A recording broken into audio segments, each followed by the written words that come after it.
कि कार्मीन एक natural food colour, red colour इस्तेमाल होता है यहाँ पे पैकेज फूड्स में। मेरे ख्याल में तौसीफ भाई इसके बारे में कुछ बताएंगे। तो उस वो भी बेस सेम फैमिली है। अब मुझे ये नहीं मालूम कि उसमें से बहता हुआ खून है कि नहीं है, लेकिन अगर फर्ज करें कि वो नहीं उसमें बहता हुआ खून होता तो वो हलाल भी हो सकता है मुफ्ती साहब? जी, कार्मीन जो है वो मैं ये समझता हूँ कि वो चूँकि अफ़ज़ाइश ही इसीलिए की जाती है और उसका रंग इस्तेमाल किया जाता है, तो वहाँ एक ज़ुल्म का उन्सर भी है उसके हराम होने में ना, उसके हराम होने में एक ज़ुल्म का उन्सर भी है, और मैं ये समझता हूँ कि वो जो है वो जायज़ नहीं है। जी। तौसीफ साहब, कार्मीन के कुछ अल्टरनेटिव भी हैं रेड कलर में? जी, अलूरा रेड कलर है। और नेचुरल पिगमेंट की बात करें तो एंथोसाइनिन है, लाइकोपीन है, ये सारे रेड शेड दे रहे होते हैं आपको प्रोडक्ट में। तो कार्मिन के अलावा अलूरा रेड यूज़ कर सकते हैं। पॉन्च्योफोर आ रहे डिफरेंट कलर्स हैं, सिंथेटिक पिगमेंट जिसको हम यूज़ कर रहे होते हैं। यानी कि हम कोई तरीका है जिससे हम पता कर सकें कि अगर कहीं पे नेचुरल कलर लिखा हुआ है तो ये उसकी सोर्स बेसिकली क्या होगी, वो एलोरा रेड होगा या कार्मीन होगा? देखिए की नंबर्स हैं?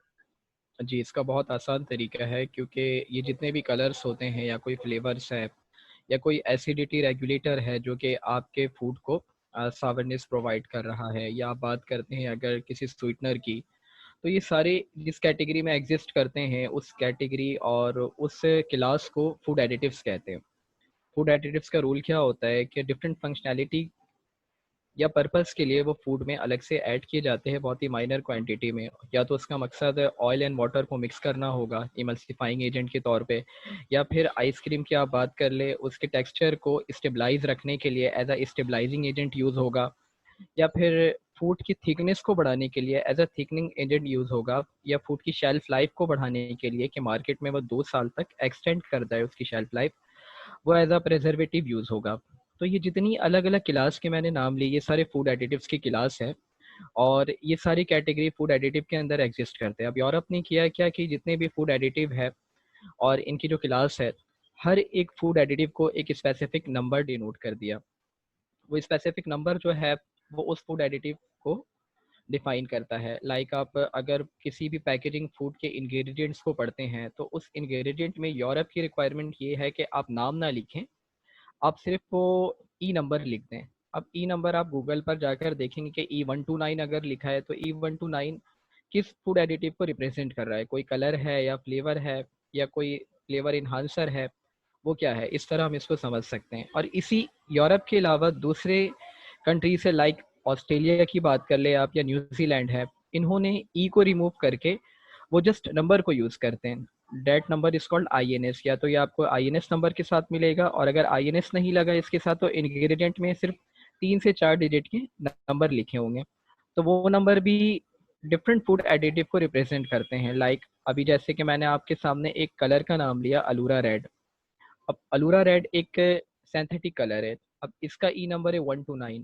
तो अगर मैं एक प्रोडक्ट खरीदता हूँ और पलट कर देखता हूँ और उसके इंग्रेडिएंट्स में अगर 129 लिखा है, तो फ़ौरन से मुझे क्लिक कर जाना चाहिए मेरे माइंड में कि ये 129 का मतलब है कि इस प्रोडक्ट में अलूरा रेड शामिल है।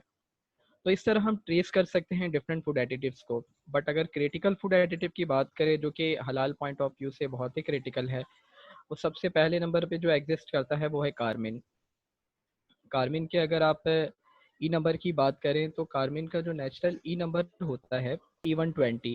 यानी कि अगर मैं एक प्रोडक्ट खरीद रहा हूँ, प्रोडक्ट में अगर नाम नहीं लिखा है कलर का और सिर्फ E120 लिखा है, तो मुझे समझ जाना चाहिए कि इस फूड में कार्मिन कलर शामिल है जो कि एक कीड़े से एक्सट्रैक्ट किया गया है। इसी तरह अगर हम बात करते हैं पॉन्चुफुरार कलर की, वो भी बहुत ज़्यादा क्रिटिकल है हलाल पॉइंट ऑफ व्यू से। वजह इसकी ये है क्योंकि इसको एक्सट्रैक्ट करते हुए हम इसमें इथानॉल यूज़ करते हैं, एज अ सॉल्वेंट यूज़ होता है इसके एक्सट्रैक्शन के प्रोसेस में। इस वजह से पॉन्चोफोर भी हलाल पॉइंट ऑफ व्यू से क्रिटिकल है हमारे लिए।